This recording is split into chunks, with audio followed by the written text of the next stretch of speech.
जोशी साहब भी है, हमारे स्टेट के मीडिया इंचार्ज, को मीडिया इंचार्ज साजिद साहब भी है। साथियों, बार बार मुख्तलिफ इशूज पे हम आपसे बात करते हैं और आज इस ठंड के मौसम में चले कलाम भी आने वाला और इस ठंड के मौसम में आप यहाँ आए, आपका बहुत बहुत शुक्रिया। एक बहुत ही सेंसिटिव मैटर आज है जिसको आज हम आपकी वसादत से गवर्नमेंट ऑफ इंडिया और जम्मू कश्मीर एलजी इंतजामिया के पास पहुंचाना चाहते हैं। आप सभी जानते हैं कि 90 से टेररिज्म, दहशतगर्दी के खिलाफ जो लड़ाई गवर्नमेंट ऑफ इंडिया और जम्मू कश्मीर पुलिस जो लड़ रही है, मुख्तलिफ फ्रंट्स पे उन्होंने इस लड़ाई को लड़ा है और आज भी लड़ रहे हैं।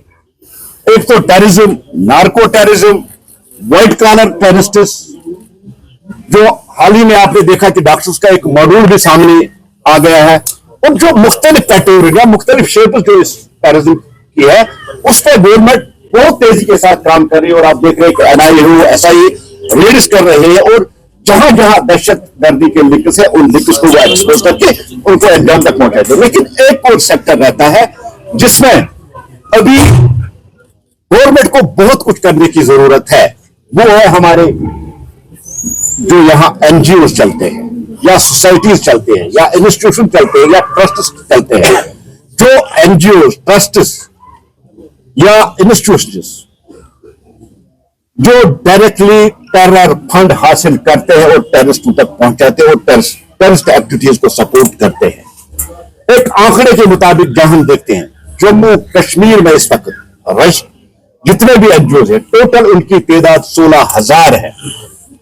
यह अपने आप में सोचने वाली बात है कि एक इतनी छोटी सी स्टेट में जहां 16,000 एनजीओ, ट्रस्ट और इंस्टीट्यूशन जो यहां रन कर रहे हैं, जो यहां चल रहे हैं, इसके पीछे क्या रीजन है, क्या वजूहत, वो भी मैं आपके सामने आपको कह दूंगा। लेकिन इससे पहले जो गवर्नमेंट ने बहुत सी जो एनजीओ है उन पे भी कार्रवाई की है, वो जिनके टेरर लिंक्स थे। जम्मू कश्मीर यतीम फाउंडेशन, फलायाम ट्रस्ट, सॉल्यूशन मूवमेंट की एक थी, चैरिटी अलायंस जो दिल्ली बेस्ड थी, यहां जो काम कर रही थी, या human welfare association Jammu Kashmir, voice of victims. और ये समझ नहीं आ रहा है ये विक्टिम, टेररिस्ट विक्टिम उसको कहते हैं, जो मिलिटेंसी रिलेटेड जो फैमिलीज है उनको विक्टिम कहते हैं। ये भी आज तक वो क्लियर नहीं कर पा रहे हैं कि विक्टिम किनको कहते हैं, लेकिन आसान और साफ लफ्जों में हम उनको कहते हैं जो टेरर विक्टिम होते हैं। Jammu Kashmir coalition civil society या ऐसे जो association of parents of disappear persons, ये मुख्तलिफ जो एनजीओ थे जिनको बैन भी किया गया और जिन पे एनआईए और एसआई ने रेड भी की है। लेकिन एक चिंता की बात है कि ये 16,000 जो एनजीओ है, हम नहीं कह सकते हैं कि सारी एनजीओ गलत काम कर रही है, लेकिन 16,000 एनजीओ का इस छोटी सी स्टेट में होना ये बहुत बड़ी एक चिंता की बात है। जबकि भारत पोर्टल जहां रजिस्ट्रेशन होती है एनजीओ की, 239 ही कुल एनजीओ वहां रजिस्टर्ड है। इन एनजीओ की काम क्या है और ये एनजीओ क्या काम करती है? हमारे पास क्रेडिबल इनपुट्स है और हमारे पास सबूत है कि फॉरेन से फंड्स आते हैं और ये फंड्स यहां टेरर एक्टिविटीज और जो दहशतगर्दी के मुख्तलिफ पैटर्न है उन तक ये फंड्स पहुंचाते हैं। क्रेडिबल हमारे पास सबूत है और हम सबूत के बिना पे आज आपके सामने यहां ये बात करें, रूबरू कर रहे हैं।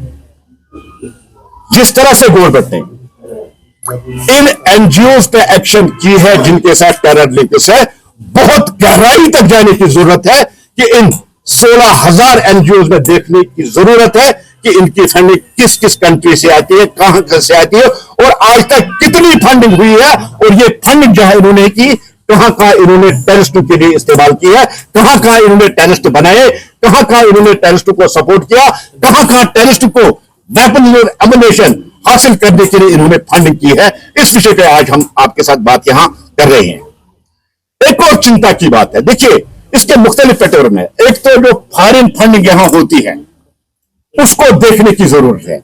दूसरा एक जो आम कश्मीर में आजकल चल रहा है, कुछ एनजीओ और कुछ ट्रस्ट्स मुख्तलिफ नामों पे हमारी गलियों, हमारी सड़कों पे फंड जमा करते हैं, कोई यतीम के नाम पे, कोई बीमार के नाम पे, कोई किसके नाम पे, और वो फंड कितना आता है, कहां जाता है, कहां उसको यूटिलाइज किया जाता है, इसको देखने की जरूरत है।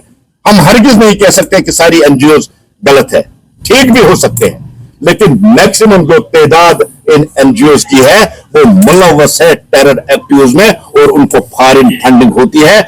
जर्मनी, जापान, यूए, ऐसे मुख्तलिफ कंट्री से उनकी फंडिंग होती है। और हाल ही में एक एनजीओ है जिसको इंग्लैंड से फंडिंग होती है, और वो फंड कहां वो जमा करता है, महदूदी साहब का जो लिटरेचर है जमात इस्लामी का, वो दरसगाहों में उसको बांटता है, वहां वो करोड़ों रुपए वहां इन्वेस्ट करता है।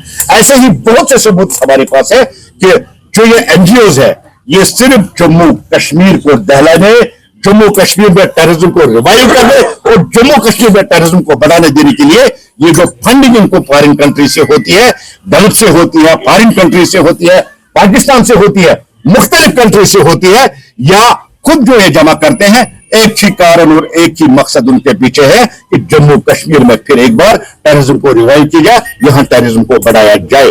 नंबर एक सवाल दूसरा है, हम गवर्नमेंट ऑफ इंडिया गवर्नमेंट से अपील करते हैं, जिस तरह से आपने टेररिज्म और टेररिस्ट को रूट आउट करने के लिए जम्मू कश्मीर में, चाहे वो व्हाइट कॉलर टेररिस्ट हो, चाहे वो हमारे आश्रम में बैठे हो, चाहे वो हाइब्रिड हो, चाहे वो किसी भी पैटर्न का टेररिस्ट हो, जिस तरह से आपने टेररिज्म को रूट आउट करने का जो संकल्प लिया है, और जिसमें गवर्नमेंट ऑफ इंडिया बड़ी तेजी के साथ कामयाब भी हो रही है और एलजी इंतजाम में भी कामयाब हो रही है, हम गवर्नमेंट ऑफ इंडिया से अपील कर रहे हैं कि इन एनजीओ को एक बार स्कैन करके, इन पर नजर रख के, इनका जो 2090 से जो यहां वो मशरूम ग्रोथ इन टेररिज्म की इस एनजीओ की हुई है, उसको देखने की जरूरत है कि ये फंड जो इनके पास आता है कितना आया है, कितने अरबों कितने करोड़ों रुपए यहां आए हैं, और ये पैसा इन्होंने कहां कहां टेररिस्ट एक्टिविटीज के लिए इस्तेमाल किया। नंबर 2 साथियों,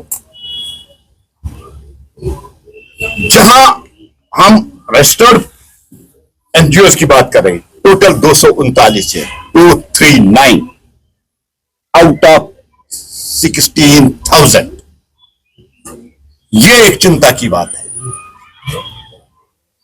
इतनी एनजीओ बनी कैसे, और इन एनजीओ को एलो कौन करता है जम्मू कश्मीर में रन करने के लिए, फंडिंग जमा करने के लिए फॉरेन कंट्री से, जिस तरह से इनके पास पैसा आता है, आज तक इस पे किसी ने नजर क्यों नहीं दी, इनको स्कैन क्यों नहीं गया, ये फंड कहां जाता है, ये फंड कहां से आता है, ये फंड किसके लिए इस्तेमाल होता है, ये एक चिंता वाली बात है। क्योंकि बहुत क्रेडिबल सोर्सेज है हमारे पास, शवाहिद है, सबूत है हमारे पास कि किस किस नाम के एनजीओ को कहां कहां से कितना फंड आया, और ये फंड कहां कहां इन्होंने इस्तेमाल किया, कहां कहां इन्होंने टेररिज्म को बढ़ावा देने के लिए, और टेररिस्टों को ये फंड कहां कहां से इन्होंने ये दे दिया। हम आपकी वसादत से एलजी साहब और आदरणीय होम मिनिस्टर साहब, उनसे गुजारिश करते हैं कि एक तो इनकी लाइसेंस अगर कहीं इनको मिली है वो कैंसिल की जाए, जो एंटी नेशनल एक्टिविटीज में शामिल है,